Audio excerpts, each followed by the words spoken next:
Welcome back to the Great Primeval Show. I am the Archminister and I am joined by Ancient Realms and Hodgepodge. Today we'll be breaking down the 7th and final episode of Primeval Series 2, also known as Concrete Menagerie in North America, Das Opfer in Germany, and Révélation in France. Written by Adrian Hodges and directed by Nick Murphy. Previously on Primeval. Just like the episodes in Okay, no, I'm not doing that anymore. Just like the episodes in Series 1, we get a Previously trailer for recapping the last episode with parts of Episode 4. We are shown various clips and audio which help recap and build up to the finale, which is of course this episode. A new version of the Next Time music plays throughout. There is also additional dialogue which is either from alternate takes, deleted scenes, or dubbed just for the recap. I told you to keep your girlfriend away from him.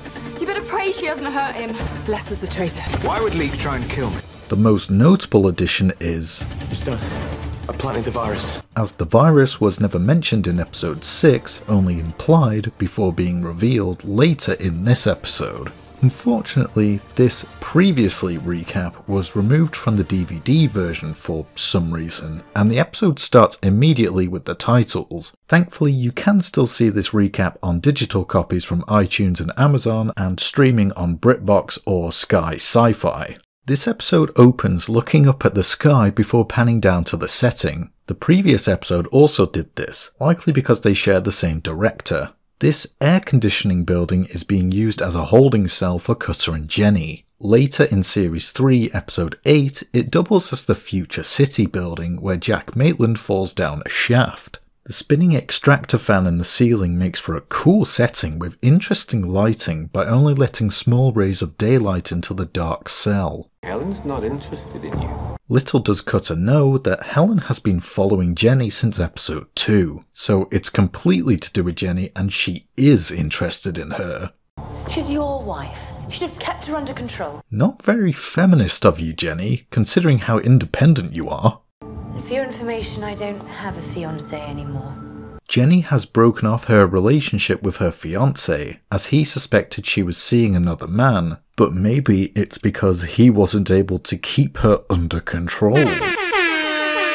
Whilst her fiancé was ultimately just a wedge between the Cutter and Jenny / Claudia romance, this does provide some insight into the interpersonal challenges of working for a secret government agency and the strain it can have on relationships. This is touched upon a few times in the show, with Jenny and her future husband in Series 4, Episode 6, Connor and Abby in Series 5, and quite a lot of the main cast of New World. The truth of the matter is, I've been feeling different recently. Maybe you should start wearing less makeup and dye your hair red. Helen's a lot of things, but she's not a killer. Yeah, Series 3 begs to differ. It's shown that Helen was watching the pair's conversation the whole time through security cameras. He's seen what I can do, and yet he still belittles me. It's your own fault, Oliver. You're too good at being insignificant. Helen puts Leek in his place, amongst the other vegetables. Nothing happens to Nick. This line is somewhat frustrating considering what Helen does in Series 3. Put that knife away, someone could get hurt! After being left hanging last episode, we find out Caroline did decide to take Leek's offer, however she's clearly regretting it. I'd like to go home now. I don't want to be involved in anything.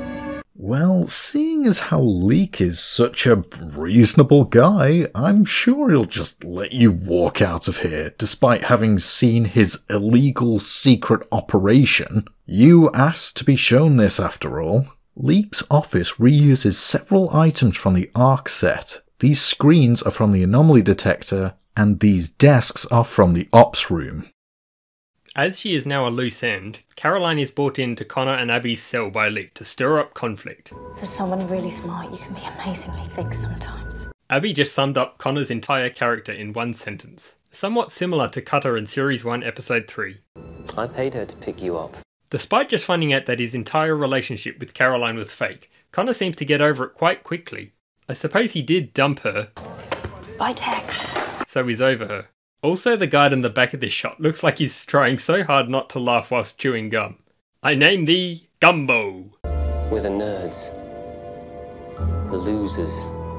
The uncool. So that's why you don a fake nose, mustache and glasses to pose as Tom Samuels in Fire and Water. Speak for yourself. I do alright with women. Speak for yourself, Connor. You've only technically landed one so far and haven't even gotten into The Abbey area. yet. Where's Rex? Who cares? Literally everyone but you horrible piece of Damn, Abby, going straight for the throat? What a power move. The two of them don't pull any punches either. The editing and choreography by both Hannah and Naomi is excellent, though there are a few force kicks from Abby. I think it's very entertaining. I mean, he's not wrong. It is very satisfying to see Abby take out her series-long built-up frustration on Caroline. You really are a sad little man, aren't you, Lake? Fine, I'll stop it. You are a sad, strange little man, and you have my pity. Love how Leek's face drops here. Connor, however, being the good person he is, doesn't want to see them hurt each other and tries to mediate the situation. Guys, could we... Oh, right in the mouth. What's odd is watching it back, it looks like Abby did this intentionally. Guess now they're even after he shot her in episode 1. Eventually Connor manages to separate them by pulling Abby back. You can tell she's very angry about Rex and it takes a while for her to calm down. Scary to think how far these two might have gone had Connor not intervened. Thanks, Connor. I can do it for you. It's rare to see Connor being passive-aggressive, but it's definitely warranted here. At the Ark, we are introduced to minor character Lorraine Wicks. She essentially acts as Lester's new assistant after Leek's betrayal. Strangely, she never appears again after this episode. Where is everybody?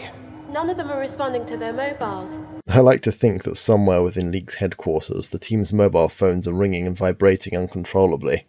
Ironic that Lester has spent months, if not years, belittling and ignoring Leek, and now... Leek is planning something and I want to know what it is!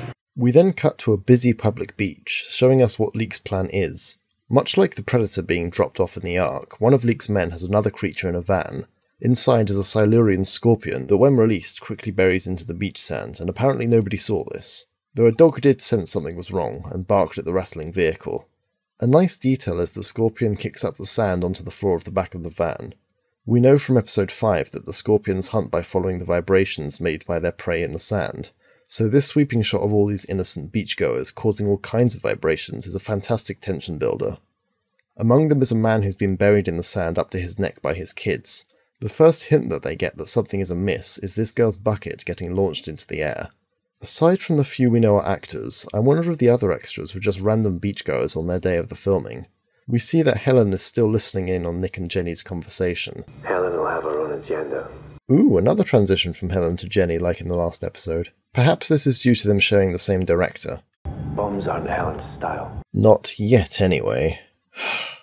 Anyone would think you're still in love with a woman. Yeah. Probably am.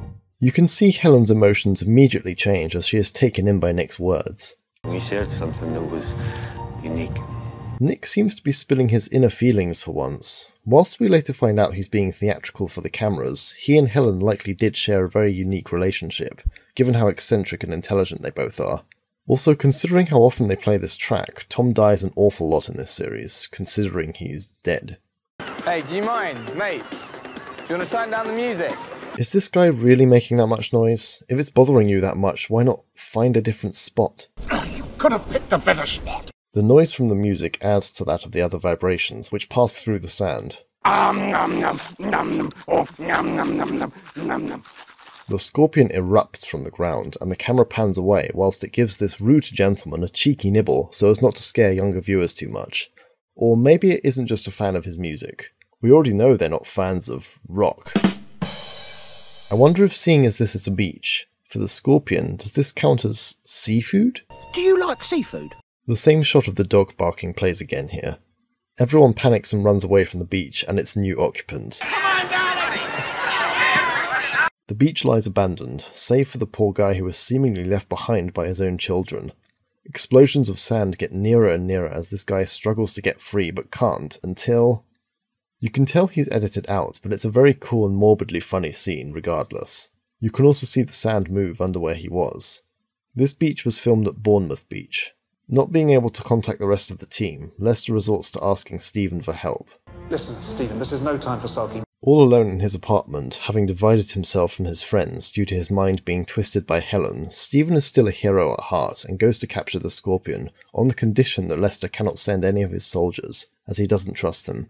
Again, why couldn't the Special Forces be sent to deal with the Scorpion instead? We see in the holding cell that Cutter has lent his jacket to Jenny, however she discards it. Such is the fate of a Cutter jacket. Remember this specific jacket as it will appear again in Series 3. It's time we talked. Helen spends way too long perfecting her poses before people walk in. What about? We see Nick is still behaving friendly towards Helen. Of course we know he's faking it, but Jenny has picked up on his odd behaviour. Claudia Brown becomes Jenny Lewis, a new person with a new identity. Hearing this from Helen must be quite shocking for Jenny, as whilst before she could have just passed it off as an eccentric quirk of Cutter's. This corroborates his claim of her being a different person in a different timeline. It must be difficult for her to handle such strange circumstances. Presumably this is the first time Helen has seen Jenny close up. As though nature allows only so much variation. She has a very interesting point here, as convergent evolution is very common in nature. That is, unrelated organisms evolving similar traits. Help us and I'll make sure Lester goes easy on you. Love how Helen laughs this off, as she knows she has the upper hand here. For the second time today, Jenny's arm is grabbed by some fiend, as a guard escorts her to the others. Where are they taking Jenny? Nick's concern is obvious here, as he's started to develop feelings for this new version of Claudia Brown. Fresh start, Nick. A new and better future. We get a tease of Helen's plans, which will be elaborated on soon. When Jenny is brought to Connor and Abby, we see Caroline rubbing her wrist after her fight with Abby. Yes. It's all very touching. Now, if you don't mind. The camera focuses on the door button, as this will be important later. You wanted answers? Caroline is shown the creature prison. Her first time seeing any of them, bar Rex. Some of the creatures seem to have moved positions. The most interesting thing to note here is that there are apparently 2 Smilodon in the cages, despite only one being known to be in the present. It could either be from another anomaly incursion or a goof. It's interesting to speculate whether Leek acquired the 2 Scootosaurus in the first anomaly incursion in Series 1 Episode 1, or the second incursion of the same series Episode 6. The latter being more likely, as the anomaly operation and presumably Leek knew much more about the creatures by this time, giving him much more time to devise a plan to capture them. If we can control the anomalies, we can make it happen again. Helen finally reveals her plans to recreate the timeline changes from the Permian anomaly in Series 1 Episode 6. Doesn't that excite you? This shot of Helen is reversed, likely so Helen is looking to the right of the screen to match Cutter looking to the left. I don't want to change the world, Helen. I happen to think it's rather beautiful just the way it is. Nick is very clear on how things should be, and he disagrees with Helen. Can't damage the future, Nick. We can only alter it. Again, by Series 3, she will have changed her mind, for reasons, I guess. Another Predator jump scare, utilising dialogue to keep the audience's guard down, making the scare more effective, like in the previous episode. The neural clamp overrides its instinct. Just pointing out that this is the second time Nick has named something, only for Helen to have already named it the exact same thing. The first being anomalies. Great minds think alike, I suppose? Can't hurt you. Not unless Leek orders it to. Even though it's effectively harmless here, it's still really sinister. Series 1 and 2 utilise the Predator to perfection. Shame the 3 series after this don't. I discovered a lot of things. We'll find out some of these things she's discovered in the next series.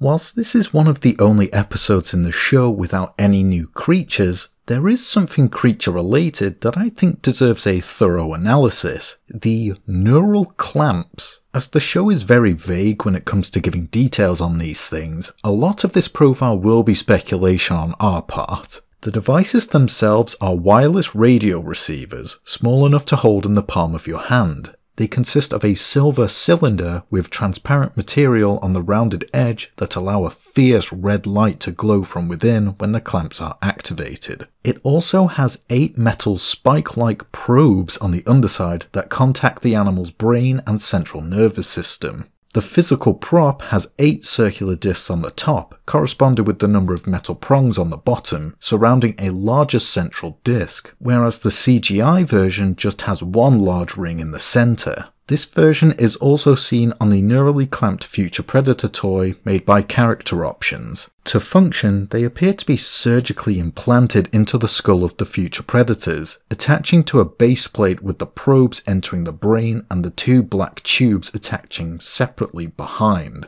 The predators can survive with a deactivated device still implanted without any apparent ill effects. However, forcefully removing a clamp appears to be fatal. Since we only see future predators with the neural clamps, it's likely they were designed only for them, though it's unknown if they could be used on other creatures or humans.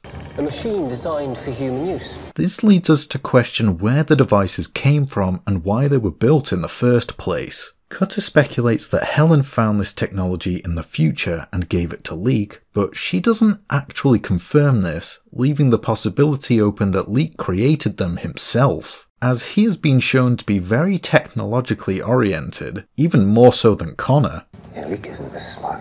Alternatively, it's possible that the neural clamps were created by the military organisation led by Christine Johnson in Series 3, as she is seen experimenting on a predator in Episode 4, and possibly preparing to graft a neural clamp onto it to control it. However, we'll talk much more about that when we get to Series 3. We can speculate that the way different orders are given to the clamped creature is through Leek's tablet-like device, which may also be from the future. All the clamps appear to be part of a network, as they were shown to be linked when one was deactivated. However, individual control is also seen when Leek sends one predator after Lester and one after Cutter, meaning they can be controlled together or individually. We also don't know how exactly the control is enacted over the creatures or how elaborate the technology is. I speculate that the probes most likely send electrical impulses to the brain. Different orders refer to different voltage outputs sent to the creature's nervous system by the clamp. This would explain why they react by shaking their heads in a pained manner whenever they receive a new one. Notably, the clamp's influence is so strong it can make a predator charge headfirst into machine gun fire, despite their usual instinct to flee upon being shot even once. Overall, the neural clamps are very fascinating devices, as it's not true control, seemingly only having standby, toy with, and attack settings. It makes a refreshing change from other media like Jurassic World Camp Cretaceous or Dominion, where total control over dinosaurs is shown with poor reception. Let me go, please. I won't say anything. Caroline gets quite frightened here, as she essentially wants no part in what she's seeing. You didn't know? You're just in time for dinner. Dinner time! Leek activates the feeding chutes that dispense food into the individual cages for the creatures, accompanied by a siren. Keep this in mind for later. We must feed. The track Contaminated plays here again. Notice how the raptors' tails get shocked by the lasers. I imagine that must happen a lot given how small their cage is. They don't seem to react at all, so maybe the shock isn't that painful, or they're just so starved that they didn't notice. They're polishing that off. Hey, a laser! The lasers seem to act more like electric fences than actual lasers. It's not a laser! This is most evident when Abby's hand gets zapped and how the raptors' tails are constantly colliding with them. Perhaps they've become desensitized to it all after being confined for so long. That's a lot of fish. As the many denizens of the creature prison chow down on their supper, a familiar not quite lizard flies by. The music turns somber, pulling at our heartstrings, as we can't bear to see these characters apart. A testament to the show, as Rex is a CGI character. Is Rex free roaming here, or does his enclosure have lasers over the top? Either way, a goof was that he wasn't next to either Smilodon in the opening shot. Note how the final shot of the cages is reversed. Another cool transition from the animal containment room to Nick and Helen in Leek's office. Why don't you just let the others go? Note how Helen just glosses over Nick's plea to let the others go. It's hard to discern how the others being here are relevant to her plan. The last time the world changed, it was an accident. But we can repeat that accident as an experiment under controlled conditions. We finally hear Helen's actual plan, and we understand why she's been interested in Jenny earlier and in episode 2. What happens if you destroy the human race during this experiment?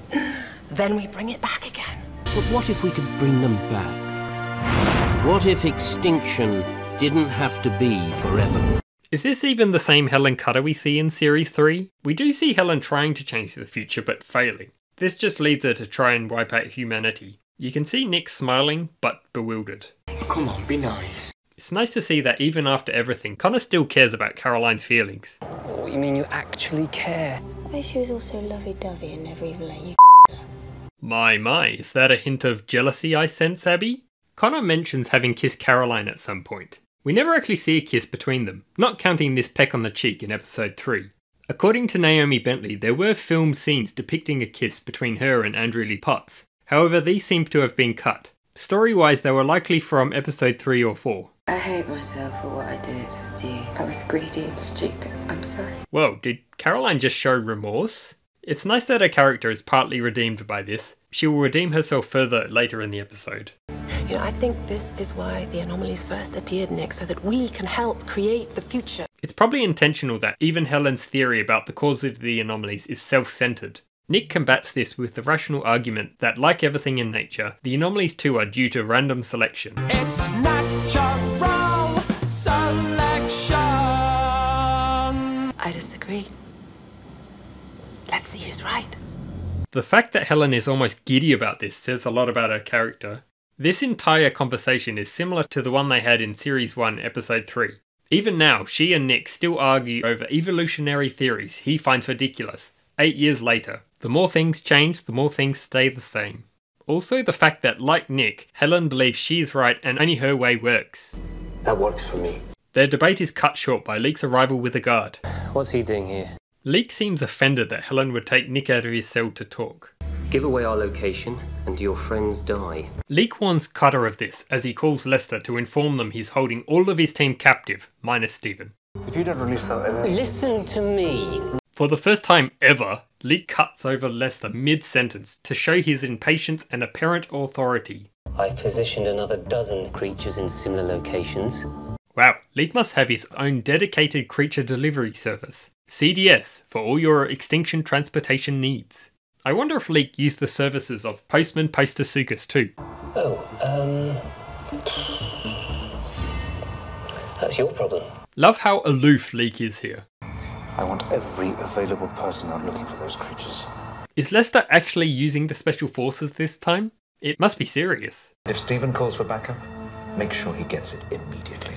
Ooh, that's a sick guitar riff as the shot pans from the deserted beach over to Steven's stern expression. The beach is eerily quiet and peaceful, but danger lurks. From the boot of his car, opened manually this time like some filthy commoner, Steven's weapon of choice is a harpoon gun, rather than a more conventional firearm. This weapon is similar to the one he gave Cutter to fend off mosasaurs in Series 1 Episode 3. The beach looks almost spooky how it's completely devoid of people, with abandoned umbrellas, deck chairs and windbreaks scattered across the sand. Presumably the filming crew got permission from the local council to film on the beach to be completely cleared. Having dealt with these creatures before, Steven appears very confident as he goes to confront another, jumping onto the beach and walking very calmly across the sand. A very nice callback to Episode 5, where Steven knows exactly how to provoke the scorpion, as he picks up a metal pipe and begins banging it against the side of the pier. The sound design here is superb, with each hit of the pipe having a huge reverb, coupled with the sinister and droning music. The scorpion suddenly erupts from its hiding place below the sand to do battle with Steven. This scorpion appears to be on the smaller side. I suppose that would make it easier to transport by van. We get an epic version of the chase segment from the track Containment here, with added vocals. After chasing him between the supports, the scorpion somehow gives Steven the slip as he whips around to see nothing there. Steven scans the sand under the pier for the scorpion, believing it to have submerged again. The cinematography here is great. Shot from a low angle, he stomps his foot to try and draw it out again, with the underside of the boardwalk visible behind his head. The scorpion somehow climbs above Steven to make an ambush attack, but Steven's sixth sense kicks in as he quickly spins around to impale the thing to the pier. The scorpion looks much larger in this shot, maybe it's just the perspective. The scorpion survives this despite its carapace being split, which is often fatal for arthropods. Steven calls Lester to inform him that the scorpion shall terrorize the beachgoers no more. Suddenly the harpoon relinquishes its grip on the scorpion, which plummets to the ground and, spotting Steven, attempts to reach him. Look out! It's done. Our expectations are subverted as it's revealed that the scorpion is still tethered to the concrete supports of the pier, which is always cool to watch. That must have given it whiplash. Scorpion lash? The cool detail is that the scorpion kicks up some sand that lands on Steven's shoulder as it gets yanked back by the rope.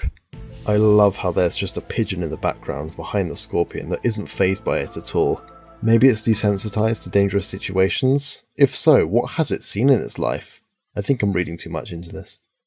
Money? Money? Is that what this is all about? Money, money, money. Must be funny in the rich man's world. Odd angle to go with, Nick, since Leek probably gets paid a considerable amount. You'd be amazed how much Lester gets paid. The anomalies are unstoppable now, and in the future money will not mean very much, but knowledge and power will, and I intend to be very, very powerful. Sir, I'm afraid you've gone mad with power. Of course I have. You ever tried going mad without power? It's boring. No one listens to you. I wonder what Leek's ultimate plan was. Did Helen show him the future? Or is world domination more his style? Or is this all because he was pushed around by Lester so much? Then again, I have a feeling he wasn't the most popular kid at school either. I need the right environment to conduct my research. What is this environment you speak of? Is it because the creature prison is where a bunch of creatures have been taken from their native times? Leek issues a command on his trusty waterproof keyboard. I think the Americans call it dinner theatre. Connor, Abby, Jenny and Caroline are now all in an empty room with lights coming from the floor, awaiting their fate. Fog machines, activate! What is this, Series 5? This is the same room the creature prison is filmed in, just without the cages or fancy lasers. I underestimated you, Oliver. Whoa, first name from Cutter, steady on. When did you figure out that we'd rigged the anomaly detector? Cutter subtly presses Leek for information to find out how to sabotage him. The Campbell-killing cat returns! Keep smiling! Gorgeous use of the CGI Smilodon coming through the mist. It looks so spooky and foreboding. The music from episode 3 returns, specifically the track Sabertooth Battle. It immediately starts to pace around in hunting mode. She's thinking about hunting us. No! We have to stick together. It's nice to see that despite everything, Abby still tries to protect Caroline. Don't worry, guys. Cutter will get us out of this. Stop this. Alright. You've had your nasty little joke. This will be the last time we see Helen show compassion towards other people on screen. Who said anything about a joke? Hey, what's a joke? Stop this now. Helen pulls rank, believing herself to be in charge. However, You do not give me orders. No one does. this is truly iconic. Helen seems caught off guard by this, as Leek is now out of her control. Naughty little vegetable. The Smilodon dripping saliva is another great touch to the impending situation. It's clearly hungry. Can I just point out the fact that Connor is standing arms out protecting the ladies from the Smilodon? A huge change from the very first episode where he left Steven to find the Gorgonopsid on his own. What about you? You might be hunter. Me, I'm more logistics and, backup. Abby walks away from the others to face the cat alone. I know this creature. It's a pussy she's seen before. It's the one that killed Valerie. Aren't you forgetting somebody else? Hiya, I'm Peter. Keep smiling. Keep smiling. Hiya, I'm Peter. Keep smiling. Keep smiling. I thought Leek said it was dead. You're still trusting his word, even now? You can hear a heartbeat during this scene. This is to heighten the tension, as no doubt Abby's adrenaline is very high. Never face down a big cat unless you are an experienced zookeeper. Whilst watching this, Cutter remembers himself and Connor setting up a second trap in episode 6. Note how the lines differ here from those in episode 6, where Connor says, No one's going to know a thing about this until it turns around and bites him. but here says, Leek won't know a thing about this until it turns around and bites him. This was changed to help the audience understand the situation better. Most likely, the changed line can be thought of as non-canon for this reason. Leek appears to have something resembling a tablet before tablets became widespread devices. Remember when we said last episode that a cup of water hopefully won't come back to bite Leek? Well, Cutter does an impression of Minister with his laptop whilst we were making the Primeval Timeline video, and... For context, whilst on a flight, Minister's water bottle leaked on his laptop in his bag, damaging it beyond repair. Yeah, that set us back about a month. Cutter, that's pathetic. Said the tiresome little man. This pathetic act, however, does successfully sabotage Leak's organisation. And I still have complete control over Warning. System breach. We get the sci-fi trope of a computer voice saying the very specific thing that's happening in the scene. Security failure imminent. You downloaded it to your laptop when you hacked in. I love how Leak just looks inconvenienced by this, like an annoyed parent. Whoa, how the heck did Cutter headbutt that guard, knock him down, and take his gun? With Cutter now armed, Leak becomes afraid now he's no longer in control.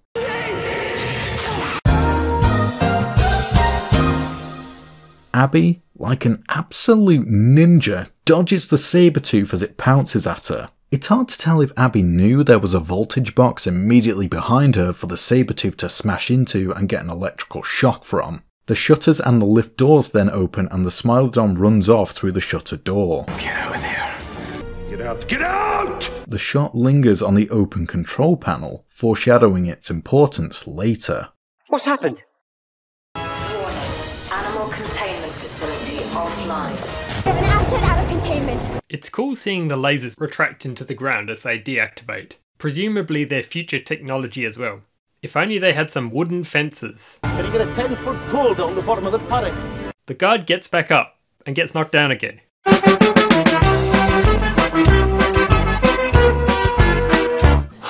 it seems like every enclosure in the park has gone down. All the creatures escape into the depths of the creature prison. Note how this raptor knocks the controls for the food chutes. Not only is this cool CGI interaction, it also acts as foreshadowing for later, something this episode and episode 6 do very well. Also in the background, you can see one of the raptors snapping at the Arthropleura, a neat interaction between two creatures, normally separated by hundreds of millions of years. Rex also escapes. Lucky none of the other creatures try to attack him. We still make a good team. Let's get something straight here, okay? There is no we. There never was a we. I'm handing you over to Lester. That would make it the second time she would have been in Lester's custody. You knew the cell was bugged. I thought I'd put on a little performance just in case. Oh, I'm sorry, honey, I didn't mean it.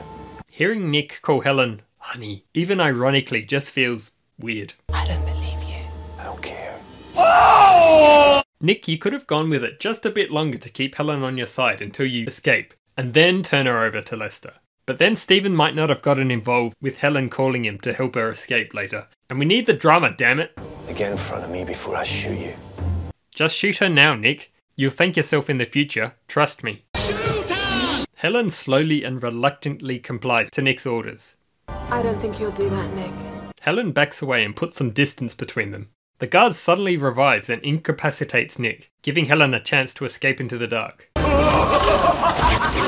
We do hear a gunshot go off, but Helen must have flinched or ducked. Regardless, Nick is finally the one to pistol whip someone else for once, as he knocks the guard down again. This one guard has been knocked out 3 times now. Nick tries to catch up to Helen as she escapes into the prison. Like a ghost. We get a really cool top-down shot of the cage room here, as we see a bunch of creatures running free from the now disabled cages. This camera angle will be used again for a certain scene later. Another example of the last 2 episodes having great foreshadowing. Here we see a raptor, the Smilodon, a mer creature, a scorpion and the Scutosaurus. You can't help but feel bad for the Scutosaurus, as they are only herbivores here. Well, not counting Rex and the Arthropleura. But it's a bit ambiguous what the latter eats. Not to mention being venomous. The mer creatures probably also aren't happy about being here, as we never see any water for them to swim in. Come to think of it, do any of the creatures have water? Perhaps the food chutes also dispense water for them to drink. Why are all the doors leading out of this room just open so the creatures can escape? It's just a little thing, but did anyone think about closing the doors? Mainframe contacting external network. At the Ark, Lorraine notices the ADD making some interference noises. It's sending us information. Ever notice that this noise sounds just like Donnie from the Wild Thornberries?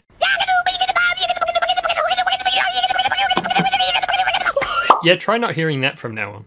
Such a cool shot. The lighting in the creature prison's depths is surprisingly varied for such a dark setting.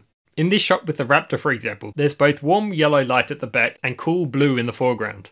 Yeah, you hit that Scudo butt, guys. This might be the weirdest compliment I will ever give to the effects, but here it goes. The interaction between the characters and the Scutosaurus's jiggly thigh looks very convincing. I think that might be a brand new sentence.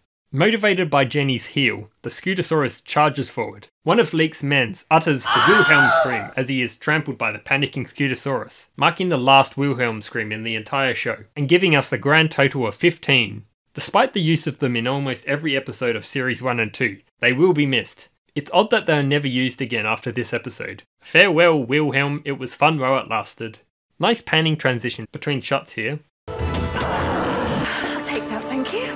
Oh, did you need to kick the guy while he was down too, Jenny? He literally just got trampled by a reptile weighing 5 or 6 tons at least. It's okay though, he was a bad, naughty man. Note Caroline grabs a torch, which he uses later. The predator we saw earlier is still in the same spot where Nick and Helen were talking, until it angrily shakes its head with a roar and climbs the wall. It seems Leek has given it a new order. We see Cutter walking down a corridor bathed entirely in red light, red being symbolic of danger and or anger. He's close on Helen's trail as she leaves the same red area to hide in a blue-lit room, blue being symbolic of coldness and calm, the exact opposite of red. The lighting indicates to the audience that she's safe here whilst Nick is still in danger. We get another great example of the future predators being able to blend into their environments, as it's revealed to be hiding in plain sight in this shot. Did it know its red neural clamp matched with the red lighting? It doesn't have visible eyes. The predator makes its presence known with its signature clicking and snarling noises. As like with Lester, Leek has ordered it to stalk and toy with Cutter, rather than kill him outright. The rapid shots of Cutter frantically looking, unable to see it as it zips around the room above him, make the viewer disorientated as well. Predator vision is mixed in to add to the confusion.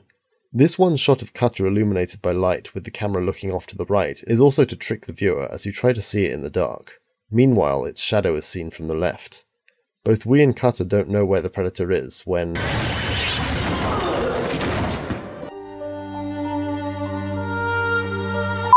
It's unclear if the predator headbutted, rammed, or kicked him, but either way, Cutter has been delivered a stunning blow. Unfortunately for the predator, any other prey would have been incapacitated or disorientated, but this professor is too stubborn. Through the predator vision, we see Cutter's heart rate slow down as he regains composure. With the creature prison music swelling, Cutter turns around slowly and delivers his verdict on the situation. I've had enough of this. Only 3 more episodes to go, then you'll be at peace, Nick. In essence, this is Cutter's moment of no more Mr. Nice Guy, despite usually not wanting to harm the creatures if he can help it. The predator watches on, seemingly debating on what to do. Notice when it nopes the hell out of here, it reacts before Nick fires off shots at the ceiling. It can detect physical movement before it's within visual range. There is a full extended scene of the predator here with extra frames. Helen hears the gun firing from an angry Nick from behind the door. She likely thinks he's still looking for her. Stephen is still standing on the beach, for some reason. I guess he's waiting for the special forces if they haven't arrived yet to keep an eye on the Scorpion. Lester kidnapped me. I got away, but I need you to come and get me. Kidnapped? Don't sound so surprised. Lester literally did this exact thing in Series 1. Nick and the others are dead. Wow, even for Helen's standards, that's dark. You've just told him that his best friend and team members have been killed. There's no going back from that. No wonder Stephen falls to his knees in despair. We know she's a liar at times, but this lie is so radical, you wouldn't think it's a lie. Whatever he says, it's a trap. It's a trap! The fact that she smiles and is so proud of how convincing her lie sounded too shows how fully in her pocket Stephen is now. I want you to throw your mobile away. I've just signed a new 18-month contract. Helen neatly covers her tracks so her lies aren't found out by Stephen, just in case he decided to phone one of the team or Lester. Not to mention that the anomaly detector can actually trace phones. As Connor, Abby, Jenny and Caroline travel through the tunnels, is now a good time to point out that Jenny has been wearing heels in almost every episode of Series 2. Why does this never get mentioned, considering the heel controversy of Jurassic World? Okay, this way then. It sounded like a Scutosaurus. What happened to... It's okay! Scutosaurus! A few minutes ago? It's Rex! The Rex theme from when Abby and Connor find him in Series 1 Episode 5 plays. Rex somehow has the intuition to discover a way out of the creature prison, as Connor notices a draft, meaning fresh air. Suppose he's just doing what his instinct dictates. This scene is played off for laughs, but Jenny straight up shoots someone here. True, it was a kill or be killed situation, but some gravity or reflection should have been given. Most of my friends like Pony Club. I prefer clay pigeons. So much for Jenny being an old-fashioned girl, Nick. Note how scared Caroline is of Jenny here. Nope. Connor is so considerate here. Imagine what Series 1 Connor would have done in this situation. Probably just gone ahead and helped Jenny here. We love character growth. What? Where are the tissues? As Rex was injured by the ricochet of the bullet to his side, bleeding onto the floor, the Caroline vs. Rex theme starts playing. However, instead of escalating, it turns soft as Caroline redeems herself to Rex. She must have nerves of steel.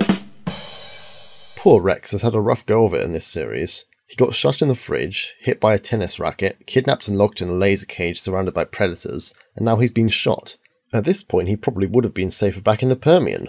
Is it weird that you can feel more emotion for an injured CGI creature than characters in Series 4 and 5? Been told I don't have a very expressive face. Thank you. Abby thanking Caroline is really nice to see. She still might not like her, but her gratitude should be given where appropriate. Also notice that Rex is fully CGI here, whereas before when Caroline was carrying him, he was a practical effect. This is another example of fantastic interaction between CGI and reality, and sadly, the last use of the Rex animatronic in the show. Guys, I've got to get hold of Lester. Having escaped the prison, I wonder if they used a nearby public phone to call Lester since their mobiles were all taken from them. It's likely that Caroline was debriefed by either Jenny or Lester, and or told not to say anything about her experience to anyone. Cutter emerges into the dinner theatre room. I see those fog machines are still somehow operational even though the prison's systems are shut down. More foreshadowing on the control panel. The same music plays from when Cutter realises Claudia is gone from the end of Series 1 Episode 6. It's spooky how the Predator lurks to the side before moving forward towards Cutter. You may not even notice it until it moves. Note Cutter dropped the machine gun, likely because he's run out of ammo. The shadow on his shirt looks real, so it was likely achieved with a dummy model with the CGI Predator added over the top. Cutter lets the Predator get closer than it should before unveiling his secret weapon, blood. Vampire bats notable for being bloodsuckers. The blood drips off Cutter's hand to the floor, the sound and smell gaining the Predator's intrigue. Yoink! It's unclear whether this was a plan or a seized opportunity. Either way, the combination of shock and most likely significant damage to its brain and central nervous system, the Predator falters, clearly in pain before collapsing onto the ground, dead. Fatality. Leek sure does love his theatrics.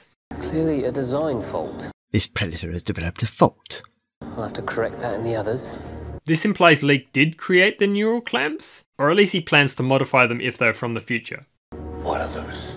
Leek deliberately looks up as Cutter follows his gaze to reveal at least 11 or more neurally clamped predators hanging from the ceiling, all waiting for Leek's commands. Were they up there the whole time?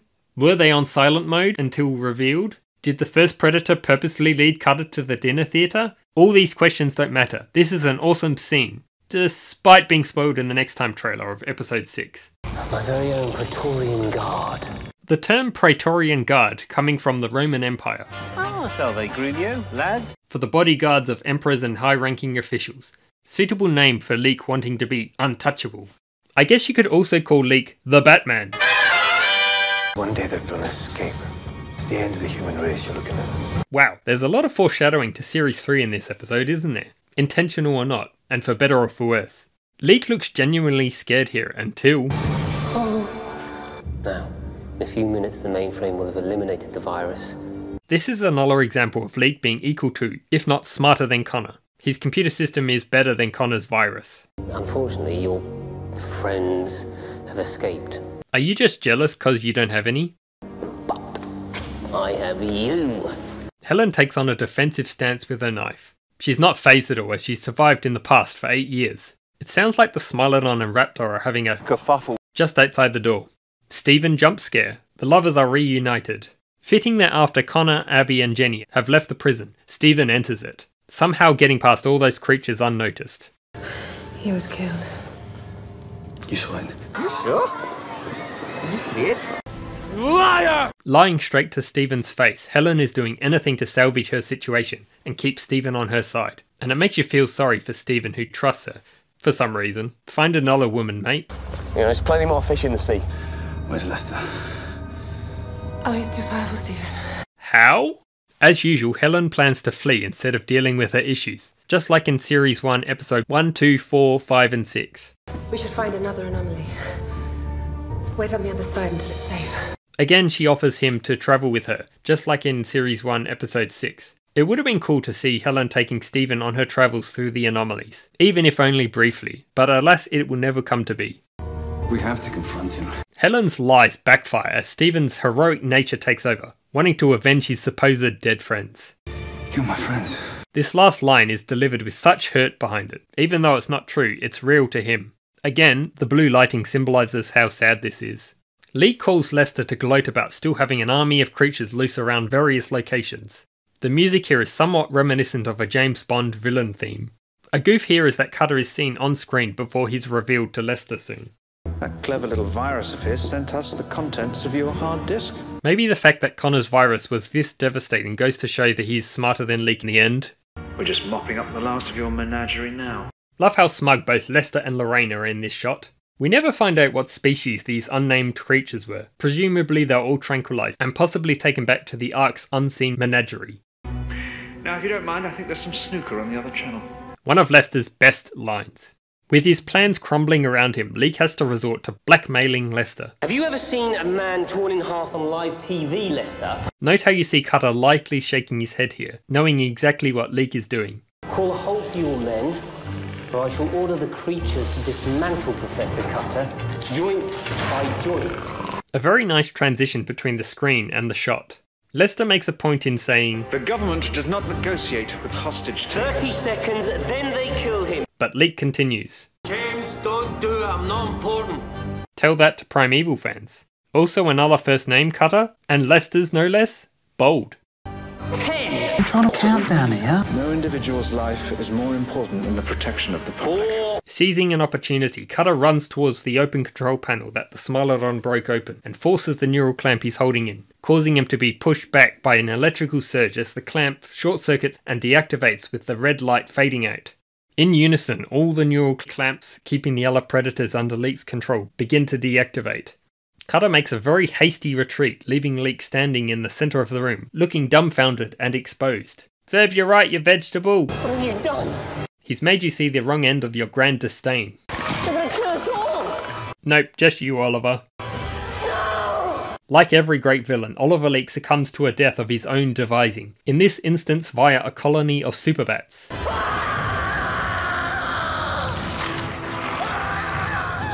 Best noises ever for Lester who watches, almost enjoying it. You can sense his victory over finally disposing of that pesky little vegetable man. To think Cutter probably would have died here had he not got incredibly lucky that short-circuiting one neural clamp would cause them all to deactivate. Perhaps this was Clearly a design fault. Whilst we all love Series 2, unfortunately it can feel slightly stunted due to Leek's villain plots stopping the progression of any new anomaly discoveries or timeline discrepancies. This is not to say Leek is a bad character, far from it. Some of the highlights of this series is definitely Leek's engagement with other characters. It's just that his involvement diverts the story's focus away from the anomalies themselves, and Cutter's exploration of the new timeline. Switch that off. Elsewhere in the bunker, the now freed future predators join the other creatures in their prison riot. The raptors seem to be the most confrontational with the other creatures. One snaps at the Arthropleura, one presumably fought with the Smilodon off screen, and this one snaps at this future predator before running off. Love how fluidly animated the Arthropleura is here, climbing up over the wall and then up the stairs. Stephen and Helen are still arguing. Finish this now, Helen. However, You said he was dead. I'm not dead! What have you done? well, you for starters. Not you two. Don't tell me you knew about this. The fact Cutter sounds so defeated as he says this. From his perspective, it looks like Stephen's involved in Helen Leek's schemes. He probably felt relieved to see how adamantly Stephen refutes this accusation. Lester brought me here! Helen, you're either very committed, very stupid, or both if you're still trying to convince Stephen you're telling the truth right now. Well, considering your relationships, commitment seems to be an issue for you. You straight up told him Nick was dead and he is looking right at him and talking to him. You ask her about what she really wanted to do. He's trying to trick you. Come on, Stephen. Bros before hoes. I so badly wanted to believe in you.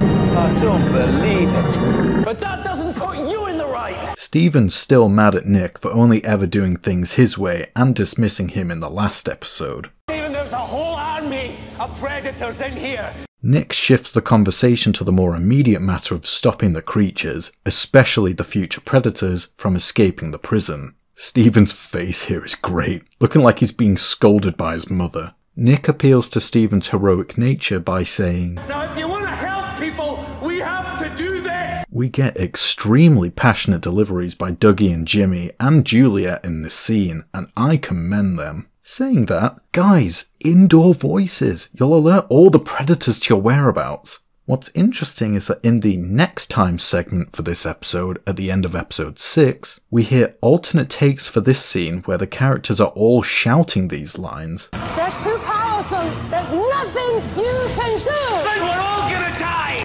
But thankfully for the actual episode, the lines were delivered with more levity, so the scene didn't feel over the top and undermined the tension of the situation. Nothing you can do. Well, then you're gonna have to think of something, or we're all gonna die. You can see the instant Helen finally submits when Stephen and Nick gang up on her. You brought them here.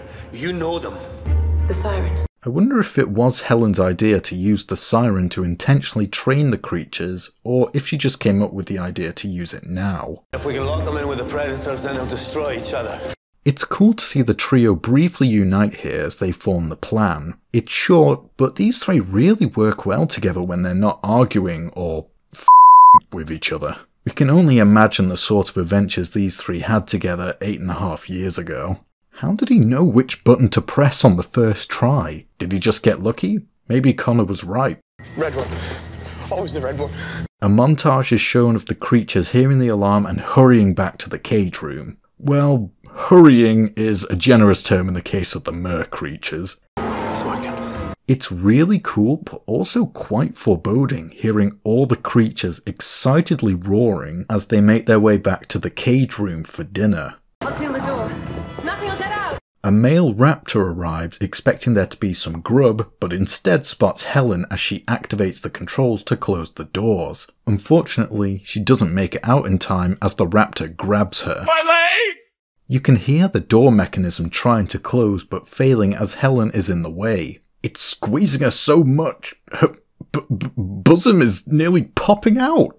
Nick kicks the door's control panel to save Helen and breaks it. Stephen, for God's sake, will you shoot it? Stephen shoots the raptor once, to which it reacts by rattling its quills aggressively before he shoots it again, killing it. Hey, at least the gun didn't jam. A goof is that Stephen's gun only fires once, but 2 bullets are shot. The creature's room is here. Not even a thank you from Helen. A nice detail is that she is now limping from being bitten by the raptor on the foot. Stephen can relate. Note that both Helen and Stephen try and make their exit, leaving Nick behind. If ever there was a more obvious betrayal. Wait, don't close the door. Then one of us has got to go back in. I'll do it. Nick is willing to sacrifice himself, despite everything these two have done to hurt him. He looks at Helen, but decides that he has no final words for her. But Stephen is still his friend, and he leaves some departing wisdom. Just remember, Lester's not the enemy. Note that Helen says, Nick, please.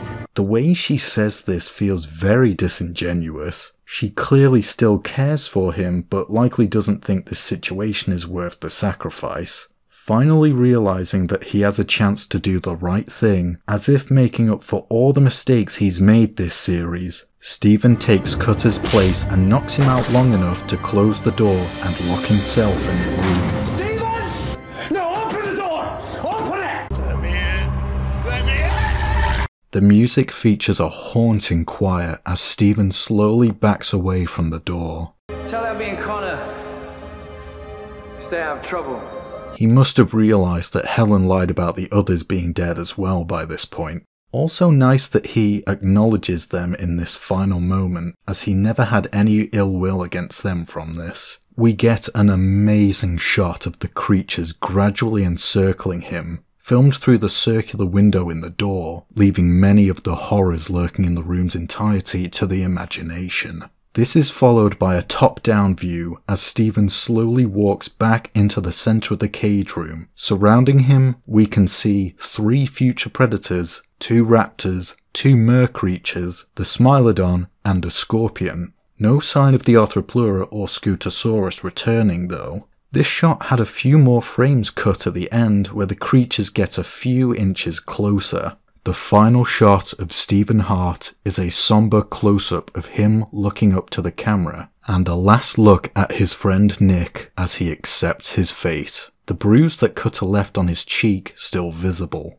The look on Nick's face says it all. There's no sound effects either from any of the creatures after this. No gore, no screams, just Nick collapsing to the ground as the music fades away into a deafening silence. Helen decides that she can't do anything else to further her goals here and sneaks away, probably also not wanting to stick around for any blame to be pinned on her.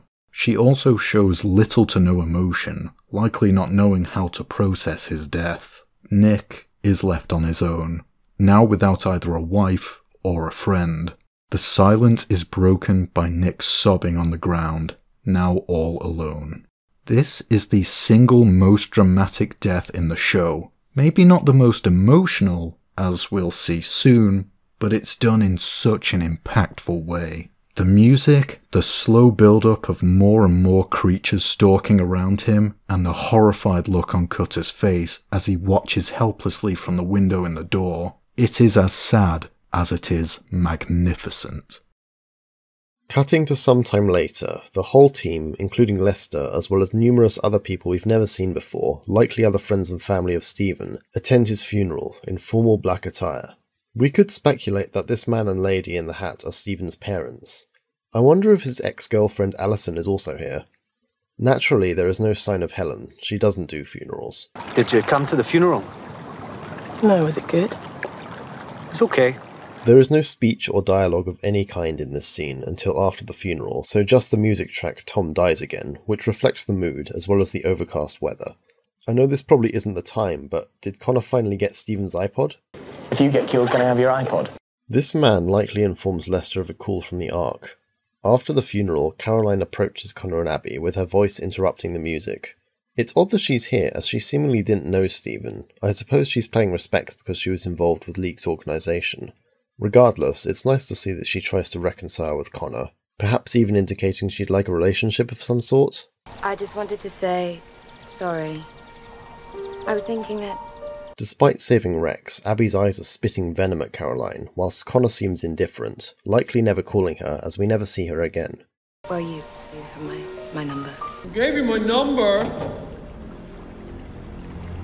I told you my call. A nice detail here is that Abby looks down at and considers holding Connor's hand, but seems to reconsider, instead pulling her arm back and clenching her fist. I'm sure they both have a lot of complicated emotions going on at the moment. Drink? Another time, then. This is the first time Jenny suggests getting a drink together with Cutter. She'll try again in Series 3 Episode 1 and again in Series 3 Episode 3, both of which go nowhere. Cutter! Call from the Ark. New anomaly.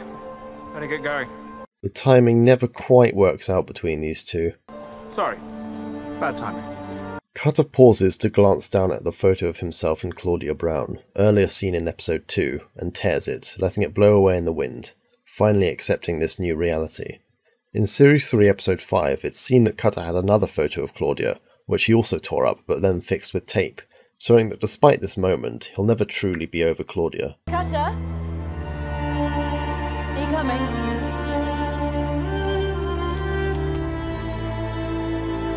Sure. Hell yeah. The team go off to their next incursion as the amazing music starts playing again. Peak Primeval. We never find out what this anomaly incursion is, it's instead left up to the imagination. We know, however, that it is not the anomaly detected in the novel Extinction Event, set between Series 2 and 3. I like the little detail of Cutter taking his tie off before he gets in the car. He means business. Connor also finally gets his own gun here, fulfilling that series plotline. We can all hope that he never shot any more furries. The music playing here was also played when the team first discovered the anomalies, making the scene suitably epic. We won't question why Leek's car is driving after the team here though. The funeral was filmed at Kensal Green Cemetery. Once the team leaves, we see Stephen's grave, the plaque revealing his middle name as James, which is the same name as the actor's name, and confirms the date of episode 6 and 7. Interesting to note that it's 2007, whereas Series 2 was released in 2008, likely being the filming date. This, however, means Series 1 and 2 were a year behind. This was later fixed when Series 3 was released and set in 2009. We see a fossil ammonite placed on Stephen's grave, Helen's calling card. She previously used one on Nick in Series 1 Episode 1. Be patient, Stephen. Things can change. More than you'll ever know. As usual, Helen's words are left up for debate. However, it strongly alludes to Stephen potentially coming back somehow in the next series, especially when we then see the return of a dead man, or rather, dead men. Helen has somehow amassed a collection of the cleaner. Begun. The Clone War has. It is later revealed these are clones, however at the time it was heavily speculated that these were timeline duplicates, or the cleaner taken from various points of his timeline before his death. This has a lot of credibility, as Helen specifically said she was going to mess with the timeline earlier, and just hinted Stephen may come back. In Through the Anomaly, Tim Haines, Adrian Hodges, and Cameron McAllister hint that both a she and a he come back in Series 2, referring to Helen and the cleaner, or possibly Mick Harper. I can only imagine how strange this must have been for Tim Faraday to film, for at least 15 takes of him playing clones of the same character, all in slightly different positions and poses. It makes for a really cool shot though. The episode ends with Helen giving an evil smile to the camera, concluding Series 2 of Primeval with another cliffhanger. Before closing on Series 2, one detail we forgot to mention in the breakdown so far is the Impossible Pictures frame gag. First becoming a thing in Prehistoric Park, the frame gag is played at the end of each episode's credits of Primeval Series 1 and 2. It features a person with a frame in front of their face with the Creature of the Week pictured. They are as follows. For Series 1, Episode 1 has the Gorgonopsid, Episode 2 has the Arthroplura, Episode 3 has the Mosasaur, Episode 4 has the Dodo, Episode 5 has the Pteranodon, and Episode 6 and the Making of Primeval have the Future Predator. For Series 2, Episode 1 has a Raptor, Episode 2 has a Precambrian Worm, Episode 3 has the Smilodon, Episode 4 has a Mer-creature, Episode 5 has a Silurian Scorpion, Episode 6 has the Columbian Mammoth, and Episode 7 has the neural-clamped Future Predator. And the final frame gag was in Through the Anomaly, which featured the director, Andrew Lee Potts. Still a bit of a play, ain't In closing, the majority of Episode 7 takes place over half a day, the same day as Episode 6, specifically the 4th of March 2007. However, the funeral takes place several days to weeks later. Series 2 as a whole takes place over 5 to 6 months, and it's an entire year before the events of Series 3 start, with an intermission in the form of the third Primeval novel. Join us next time for our summary/review of the Primeval novel Extinction Event.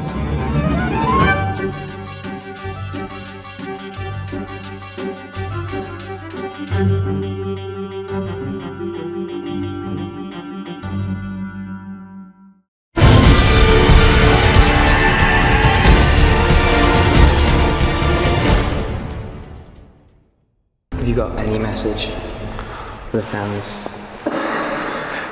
Yeah, just keep watching and tell us what you think. Tell us what you like, and tell us what you don't like, and hopefully we'll see you next year.